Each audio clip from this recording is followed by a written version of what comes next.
तो इस सम्मेलन के अंदर एक सेतु बनाने का कार्य किया जा रहा है। समाज का हर व्यक्ति अपना बजट को कम खर्च करते हुए, क्योंकि इसमें खर्च भी कम होता है और हानि रहित भी है और सरलतापूर्वक चिकित्सा भी होती है।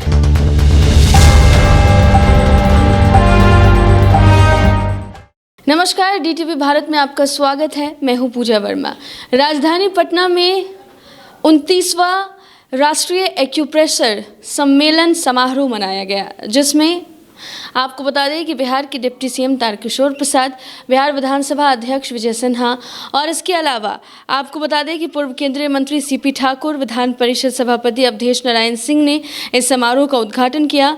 मुख्य अतिथि के रूप में स्वास्थ्य मंत्री मंगल पांडे मौजूद रहे। वहीं डॉक्टर अजय प्रकाश ने कहा कि एक्यूप्रेशर चिकित्सा का 29वां राष्ट्रीय सम्मेलन है, जहाँ पर 16 राज्यों के एक्यूप्रेशर चिकित्सा मौजूद हैं और देखो प्रेशर से जुड़े शोध की जानकारी देंगे। साथ ही यहाँ के प्रेशर से जुड़े कई सारी किताबों का लोकार्पण भी किया जाएगा।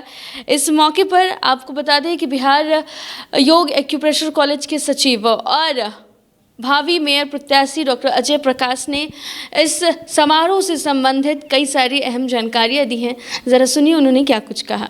आज बिहार एक्यूप्रेशर योग कॉलेज, स्वास्थ्य जागरूकता मिशन तथा इंडियन काउंसिल ऑफ एक्यूप्रेशर योग की ओर से एक्यूप्रेशर जनक डॉक्टर चंद्रमा प्रसाद गुप्त जी की 102वीं जयंती तथा बिहार एक्यूप्रेशर योग कॉलेज का 50वां वर्षगांठ तथा 29वां राष्ट्रीय एक्यूप्रेशर एक्यूपंक्चर सम्मेलन का आयोजन किया गया है, जिसमें 16 राज्यों के चिकित्सक यहां आए हैं और निश्चित रूप से रिसर्च पेपर की प्रस्तुति हो रही है, जो कि विभिन्न रोगों पर किस प्रकार एक्यूप्रेशर चिकित्सा विधा कार्य करती है, वो नए नए जो शोध होते रहते हैं उनकी भी प्रस्तुति होगी। और पहले से ये सर्वविदित है, क्योंकि पौराणिक काल से ही चिकित्सा विधा जो एक्यूप्रेशर का है वो मानव जाति को ईश्वर का वरदान के रूप में प्राप्त हुआ है और लोग सेवा इसका लेते हैं और रोग दूर करते हैं। इससे एक्यूप्रेशर विधा से रोग का निदान, रोग से बचाव तथा रोग का उपचार बड़ी ही सरलतापूर्वक संभव हो पाता है। तो इस सम्मेलन के अंदर एक सेतु बनाने का कार्य किया जा रहा है, जिससे कि हम लोग मानव जाति के अंतिम व्यक्ति तक पहुंच करके एक्यूप्रेशर विधा द्वारा उनको स्वस्थ करने का संकल्प को पूरा करने का कार्य करेंगे। उस संकल्प की पूर्ति हेतु एक दूसरे से मिलने का कार्यक्रम है यहाँ पर। साथ ही साथ क्लिनिकल एक्यूप्रेशर पुस्तक जो मेरे द्वारा लिखित है उसका भी विमोचन यहाँ पर किया गया है और स्मारिका का भी विमोचन किया गया है।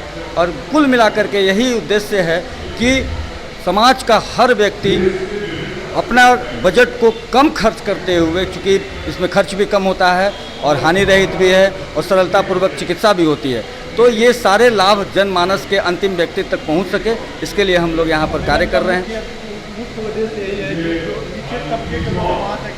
बिल्कुल, नीचे तबके के लोग, ऊपर तबके के लोग जो पढ़े लिखे हैं और जो किसी न किसी माध्यम से उनके पास ये जानकारी प्राप्त हो चुकी है, वो तो सेवा ले ही रहे हैं, लेकिन हर वो व्यक्ति, मेरा कहना है कि हम लोग इसलिए प्रयासरत हैं कि समाज के अंतिम व्यक्ति तक ये सुविधा प्राप्त हो सके, क्योंकि कुल मिलाकर यूँ आप कह सकते हैं कि यह एक्यूप्रेशर चिकित्सा विधा जो है वो ईश्वर के द्वारा मानव जाति को, मानव समाज को वरदान स्वरूप है। तो इसका निश्चित रूप से सबको लाभ मिलना है और इसके लिए हम लोग पूरी तरह से प्रयासरत हैं और पूरी तरह से सफल भी हैं, क्योंकि आज भारत के सभी राज्यों के लोग यहाँ पर, 16 राज्यों के लोग यहाँ उपस्थित हैं और इस कॉलेज का ब्रांच भी संचालित हो रहा है और 7 देशों में भी ब्रांच संचालित हो रहा है। तो इस तरह से ये कहा जा सकता है कि हम लोग विश्व के कई देशों में इंटरनेशनल रूप से एक्यूप्रेशर विधा के प्रसार के लिए, जनमानस की सेवा के लिए कार्य कर रहे हैं। उसी कड़ी में ये सम्मेलन भी है। तो सुना आपने कि इस मौके पर बिहार के कई सारे दिग्गज नेता भी मौजूद रहे और इस कार्यक्रम के दौरान, इस समारोह के दौरान लोगों का जांच भी किया जाएगा। साथ ही साथ एक्यूप्रेशर से क्या कुछ लाभ है, क्या कुछ इससे बेनिफिट लोगों को मिल सकता है, इससे तमाम जानकारी इस समारोह के अंदर लोगों को दी जाएगी। फिलहाल के लिए इतना ही, मुझे इजाज़त दीजिए और देखते रहिए डीटीवी भारत। नमस्कार।